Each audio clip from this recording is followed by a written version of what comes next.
Boston Marathon number what? 6. I think so. Yeah, I think it'll. I'm old, man. No, no. Not that As far So as how are you feeling about probably, training? but About I think Yeah, the I'm more excited. factors, Training's gone well. It's down in Phoenix for a lot of it, just doing preventative stuff. I'm at the point where I'm making tiny tweaks and hoping it makes that 1% difference, you know. And I've done some little things this time. I skipped that fall marathon last year. Obviously, consistency is the best way to come in, but I feel like hitting reset and mentally refreshing, physically refreshing, sharpening up, I think that will all help out on Monday. But it also gives me room to build into the next couple of years so that I can hopefully make little improvements to 2020. Well, that worked for Schlangen, right? She Yeah. took off last last spring.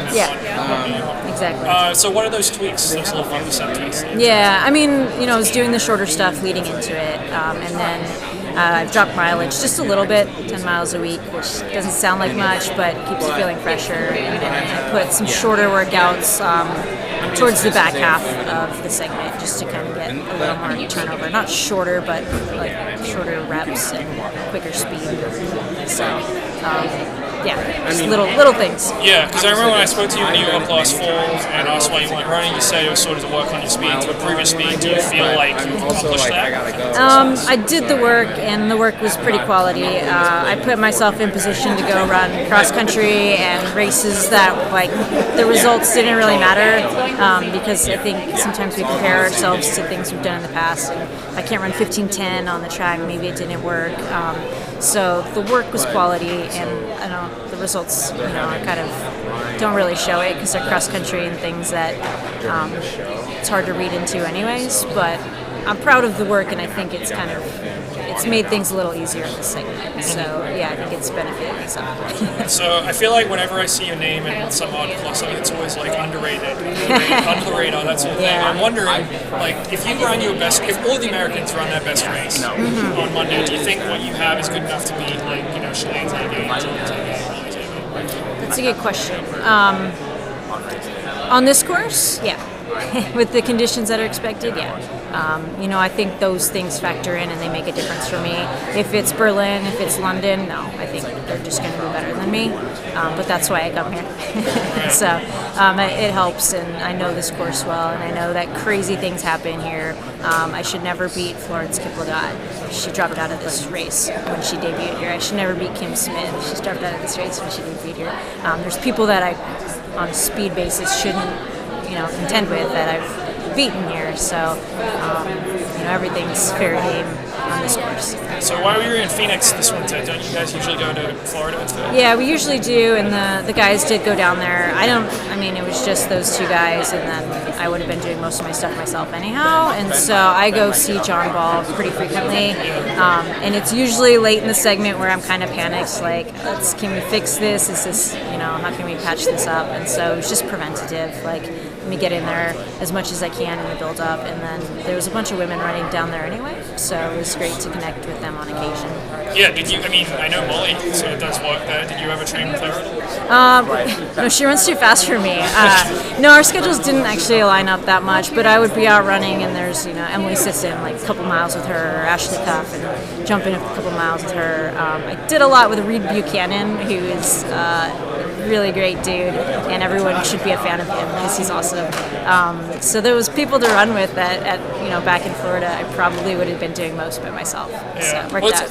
It's also like you run with Molly. She's a rival on race day. It's probably kind of hard to get together. Yeah, I think easy runs, it's no biggie.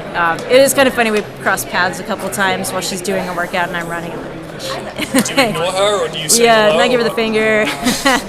No, I think we're competitors, but there's a lot of camaraderie and respect, and it's a thumbs up, good job. She hosted a couple dinners at her house that she invited me to, so that's huge. We're okay. Invited to dinner with Molly, huh? Yeah, no, I was going to tweet about it. Oh, nice. Yeah. She stopped inviting me. Yeah. So I'm curious. You've been someone who's not afraid to share their opinions on things. And there's people in fights. Last year, an athlete joined your training the park was just fair game. Greater training group, David Ritz, who has been mentioned in his applications. I'm guess I'm curious, what were your thoughts on that? Like, do you support that? We still his press conference. So Not especially. It's hard to say. It's hard to get excited about these performances when you're under investigation, but the same thing's happening in your house. But my name's not on the jersey, and we can talk team, but ultimately, two guys make the decision. So it's not really my call. And hopefully it all works out and no lines were crossed. But until that's kind of cleared, can't be super supportive. Was that a source of went conflict at through all every between you and single your male coaches? pacer in the group. It was like very. I mean, it was Those never women's discussed face with me, groups, like, so you see the women's we just kind of faces have moved next forward. But like, how do you find out? On Twitter. What was your reaction? I guess I had an inkling, so it wasn't super surprised, but they also don't really care. yeah, it was just it puts me in a tough spot. It's hard to be vocal about anti-doping when someone can say, "But what about you? Like, what about this?" So it's a tough spot to be in. And I'm guessing goal is finish first. I always ask everyone what their goal is. Yeah, for sure. I want to be competitive, control the controllables. I love the weather. I love where I'm at, and see what happens.